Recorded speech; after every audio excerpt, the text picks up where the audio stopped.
missing iron skewer is the weapon? An iron skewer would match up with the wounds perfectly. Hey, Teru, where'd you hide the iron skewer? Avril Lavigne! Avril Lavigne? Huh? Did he really just say that? He's just saying random shit to fuck with us. You probably dumped it somewhere on the island, didn't you? This school trip has a no littering rule. If he had violated it, the island sirens would be ringing non-stop. Island sirens? Just for littering? Also, I was on guard duty, and I never once saw Teru leave the old building. Which means he obviously hid it somewhere in the old building. It's probably the kitchen again, right? Teru, just man up and be straight with us.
That's impossible! Nonsense! Unforgivable! I don't know! Nonsense! Shut up! That's impossible! Nonsense! Unforgivable! I don't know! Nonsense! Unforgivable! Shut up! That's impossible! Nonsense! Unforgivable! Where would the weapon be? I don't know! Nonsense! Shut up! That's impossible! Nonsense! Where would the weapon be? Unforgivable! I don't know! Nonsense! Unforgivable! Shut up! Where would the weapon be? This is the end!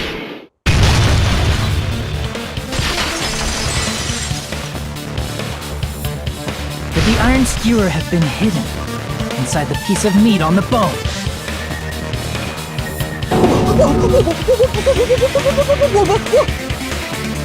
What are you saying?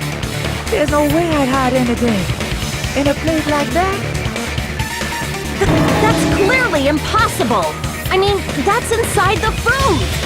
Impossible. That's what Byakuya and I thought. That's why we overlooked it.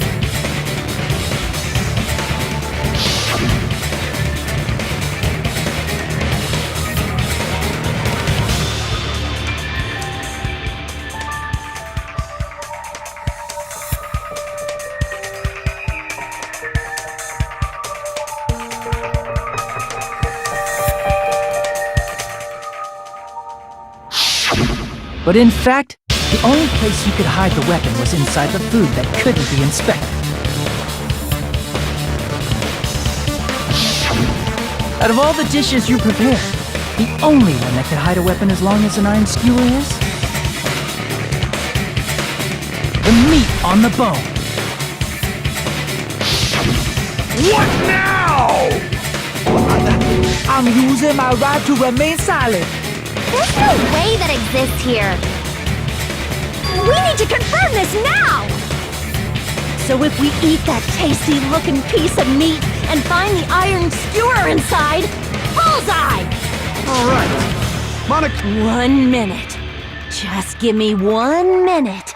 I'll eat the whole thing! Wait, hold on a second. Time out. What are you doing? Hurry! A bear.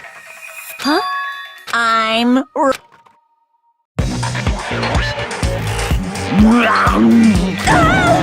bear that eats meat! Wait, now that I think about it, that's pretty normal. Damn it! I've never eaten anything like it in my This is My! Look what came out! Isn't that... Is that an iron skewer? Check it out. The handle looks like it's made of bone. Pretty clever. The sword of destruction, encased in bone and sheath. as expected of Teru Teru. Such a fantastic weapon from the ultimate chef. You're wrong. I'm not the killer.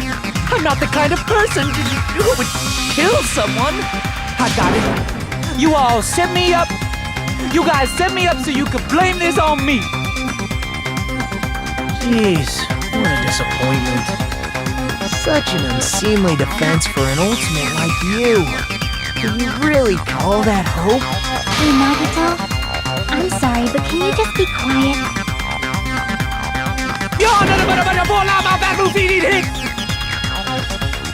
He said, you're all nothing but... You don't need to translate anymore.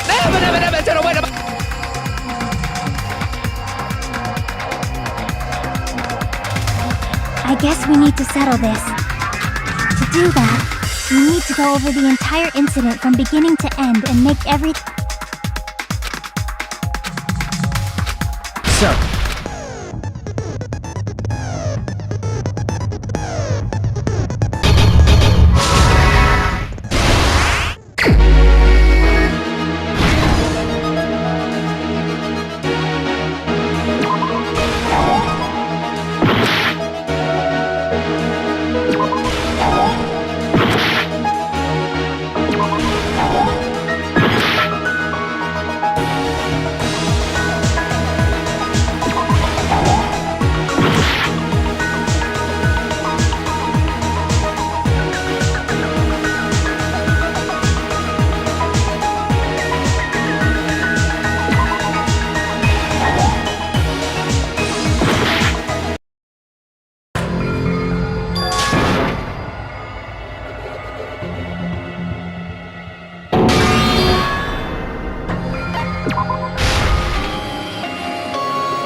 everything that happened in this case.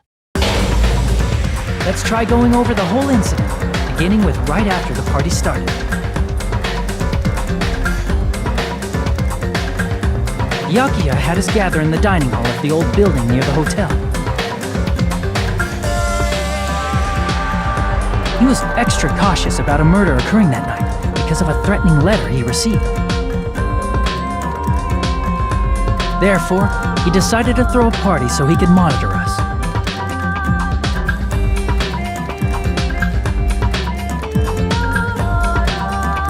Though one person didn't come, the rest of us assembled at the dining hall, and the party was underway.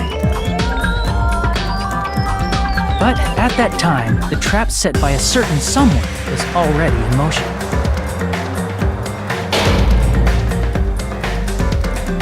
They plugged 3 irons into the outlets in the storage room, which nearly capped the power usage.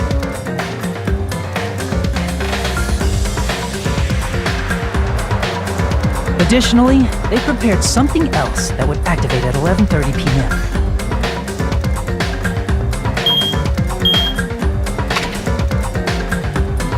The air conditioners in the office and dining hall. They had already set the timers for these. Thanks to the irons maxing out the power usage, the breaker was tripped when the air conditioners kicked on.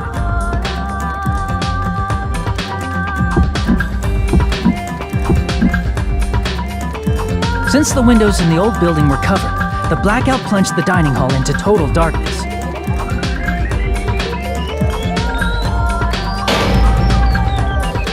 But when that happened, Byakuya took out a specific item that he brought in his case. That item was the night vision goggles. Byakuya was so concerned about a murder occurring that he brought a variety of security equipment with him. When he put on his night vision goggles, Byakuya witnessed a certain someone making a suspicious move.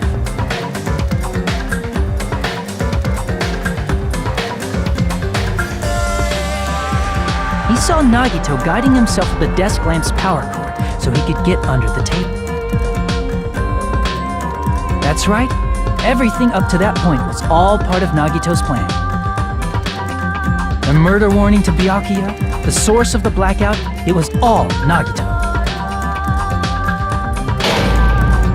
While the blackout was happening, someone else, the real killer, began making their move in the kitchen. The killer probably already knew about Nagito's plan, so they knew a blackout was coming. That's why the killer prepared all the items they would need to commit their crime in the dark beforehand.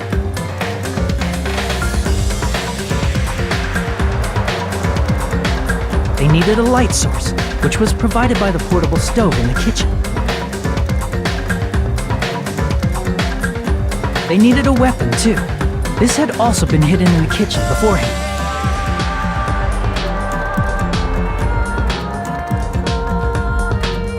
The long iron skewer used in the churrasco dish. The killer hid that inside that meat with the bone in it.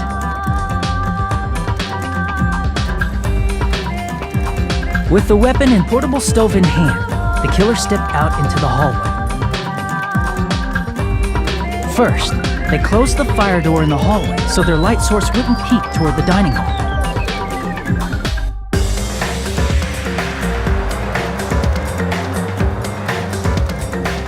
Then, guided by the light, the killer headed toward the storage room and grabbed a specific item. That's right, a tablecloth to block the blood splatter.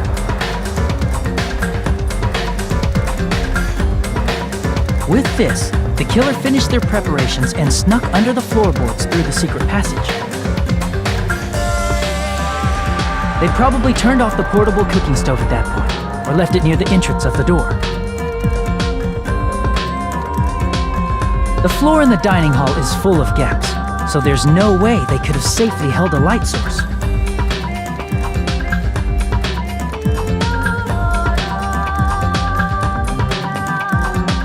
But thanks to the glowing mark they painted earlier, the killer was able to get beneath the table.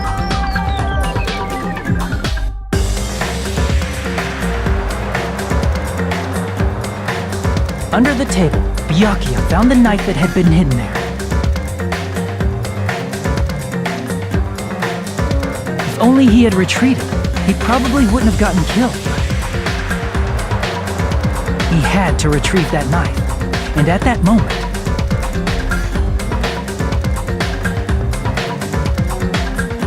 the killer lurking beneath the floorboard stabbed straight up with the iron skewer.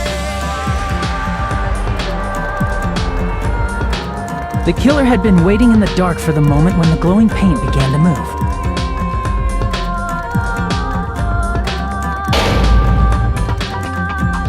After they murdered Byakuya, the killer purposefully shouted from beneath the floorboards to make it seem like they were still in the dining hall. Afterward, they came out from underneath the floorboards and rushed back to the kitchen.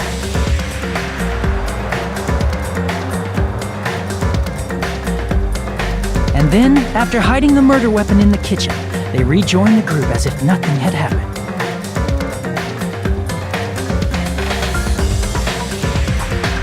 There's only one person who would have been able to commit this crime. Especially if that person is someone who'd think of an unexpected way to hide a weapon inside food.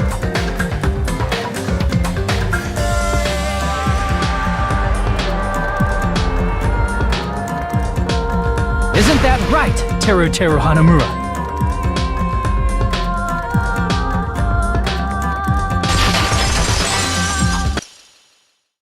That's what happened. How about it? Did I get anything wrong?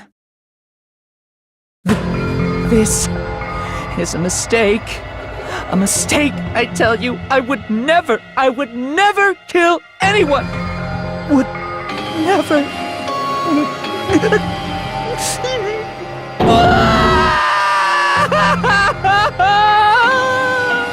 It seems this is the end.